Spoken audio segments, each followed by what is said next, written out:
Small landlords share their stories of why they did not renew the lease of their bad tenants. I'm Tony, and this is Real Estate Investing and Landlord News. Alright, so I have an interesting topic to cover today, and it has to do with the video that I just did yesterday. And it was called Landlord Doesn't Want to Renew Her Lease, Tenant Thinks It's Not Fair and Doesn't Know Why She Is Being Evicted, right? So there were a lot of really good comments on that video, and I took a couple of those comments. I'm going to be making a video about those comments on this video today because, you know what? I love it when I hear stories being shared by real landlords, okay? I like to read those stories. I wish more people would put them down in the comments because this is the reality, okay? I want people to know the reality of what we have to go through when we're dealing with bad tenants. All we hear about in all these news articles and all this fluff pieces is, oh, the poor tenant, oh, they're suffering, oh, it's so awful, the landlords are evil, right? But when we hear the real stories coming from the landlords, we hear the truth, okay? There's reasons that we do the things that we do. There's reasons why we don't want to renew the leases on certain tenants, even if you paid your rent on time, okay? People need to understand this stuff. This is a business. We are operating it in a specific way, and just because you didn't necessarily violate the terms of your lease doesn't mean that you're a good fit in my property and that I have to rent to you perpetually going on forever. No, that doesn't make any sense, okay? Like I've mentioned many times before, if a tenant was to say, you know, pay their rent, follow all the lease rules and everything, right? But for some reason, you know, they don't get along with my wife, they're gone. Okay, they are gone. Okay, my wife is my everything, and there's no way I'm gonna have a tenant up in my apartment or one of my houses who disrespects my wife. That is garbage. Okay, and you know, I've seen stuff like this where the landlord themselves has been disrespected by the tenant, or you had a tenant who, you know, just drove a landlord nuts calling for constant repairs or whatever, right? And the end result is that, you know, this person is more trouble than they're worth, and that it would be better if we just went on our separate ways. You moved on somewhere else and I found a different tenant, okay? So before I get into the article, go ahead, hit the like, subscribe button, maybe leave a comment down below and let me know what you think. So for the landlords out there, small landlords, if you want to share, you know, some of your crazy bad tenant stories, I'd appreciate it. I might even highlight it in a video here on this channel, okay? So that, you know, the whole world can know about the bad things that landlords sometimes have to go through.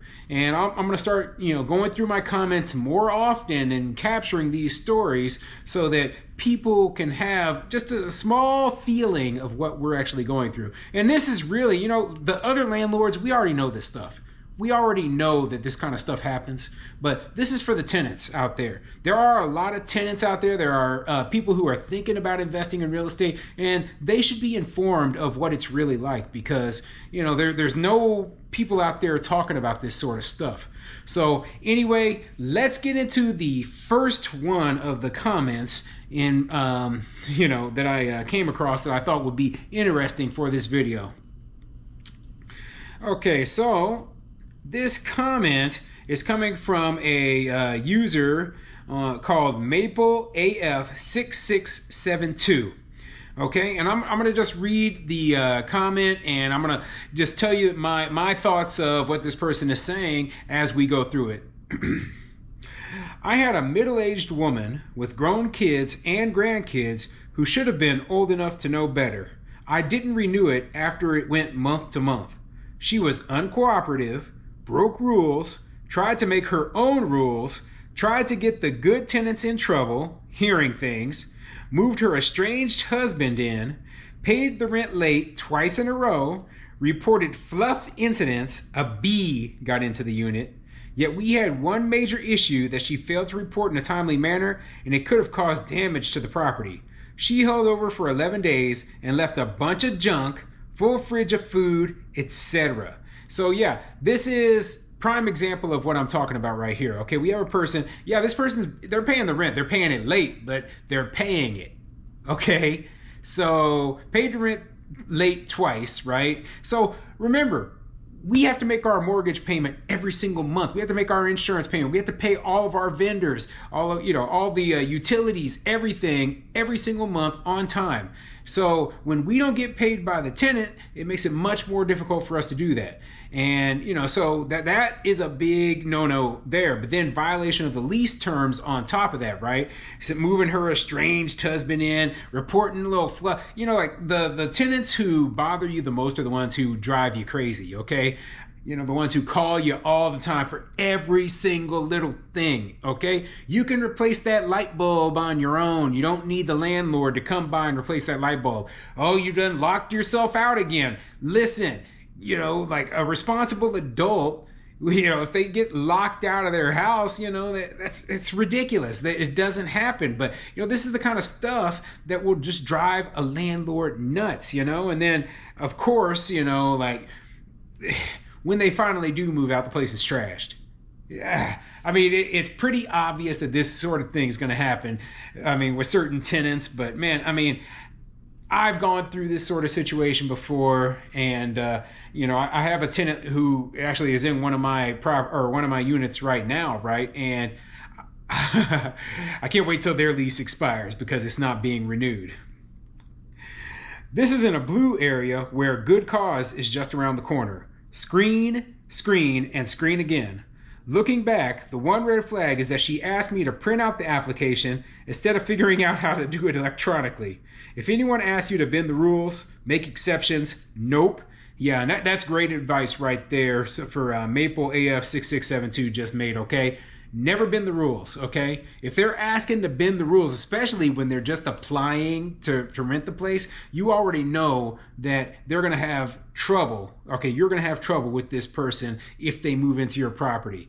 So, I feel for you. I hope things worked out with your next tenant, but this is a good example of the sort of things that we have to go through and why a landlord would not want to renew a person's lease, okay? So I got another one for you, and this one is coming from Sid Whiting 665. And he goes over a few things at first, and then he gets into his tenant story. So let's get into it. Most times, I don't even notice if someone is just visiting a tenant in on one of my properties.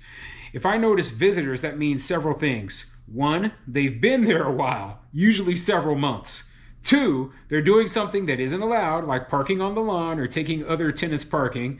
Or 3, they're creating a condition that other tenants or neighbors find offensive and they notify me. And that has to do with, in the story that I covered yesterday, basically, the tenant got in trouble with the property management or the landlord because they had somebody who supposedly was living in the property and they didn't, they weren't on the lease, okay? And then she claimed that it was her children just visiting for Christmas, which is a bunch of garbage, right? And I said that in the video too. I'm like, there's no way anybody would have even noticed these people unless there was something else going on, okay?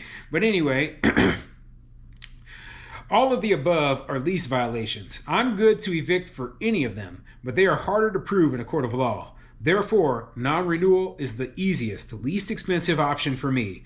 And since the tenant is also responsible for the legal costs when evicted for a lease violation, it's also the cheapest option for the tenant who is being non-renewed.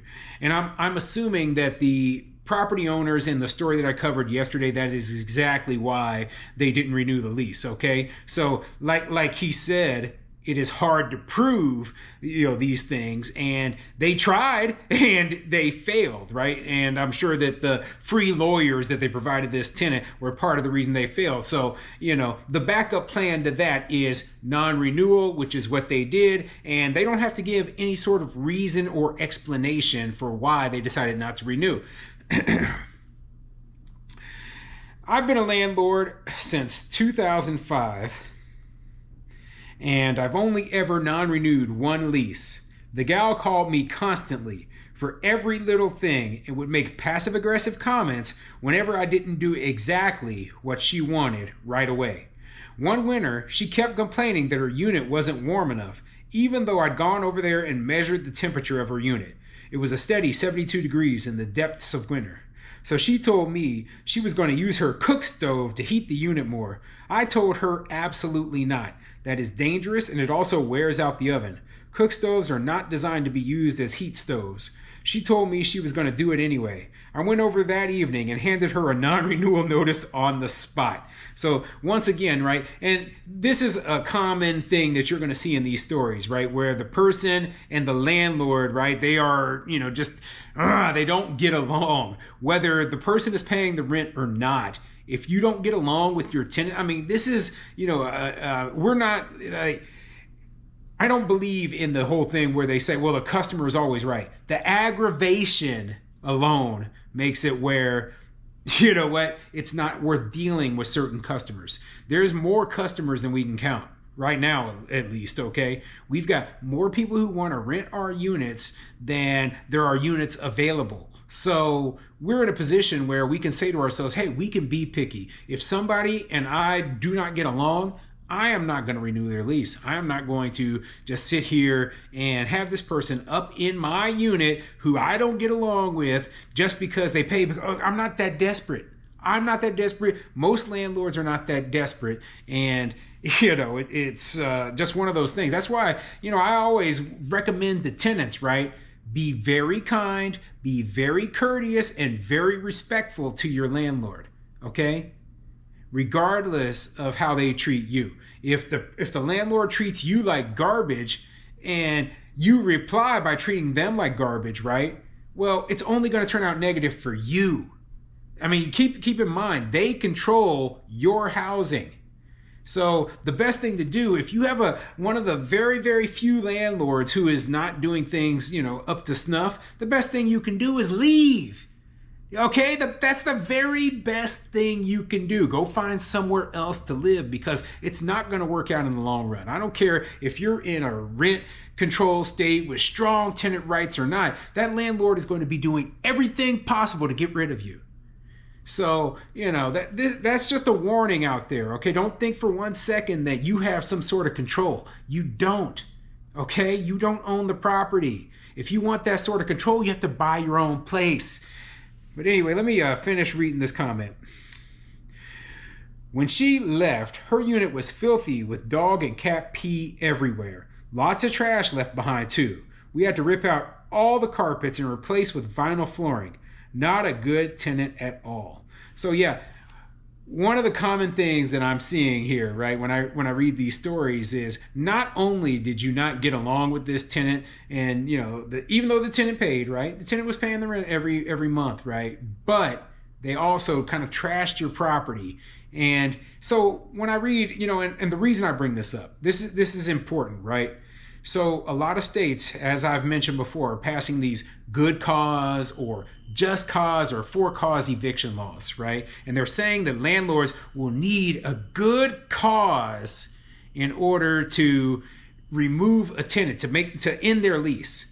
Basically taking away our control and our ability to just allow a lease to expire and have that person, so this holdover eviction thing would be over. It'd be gone. It'd be gone forever. And we'd be stuck with these bad tenants who we don't get along with. And it would be a bad situation, not just for the landlords, but it'd be bad for the tenants as well. Okay? Tenants don't want that sort of aggravation where every day you just feel on edge because the person who controls your housing hates your guts, okay? Why would you want to live in a place like that? Oh man, and I've read stories in places like New York City where tenants do, they have so much eviction protections where they just despise their landlords, yet they refuse to move because they, have their cheap rent controlled unit. And it just sounds like an awful existence to me. So anyway, like I said, if you have a cool landlord story that you would like to share, please put it down in the comments and I might put it on a video pretty soon.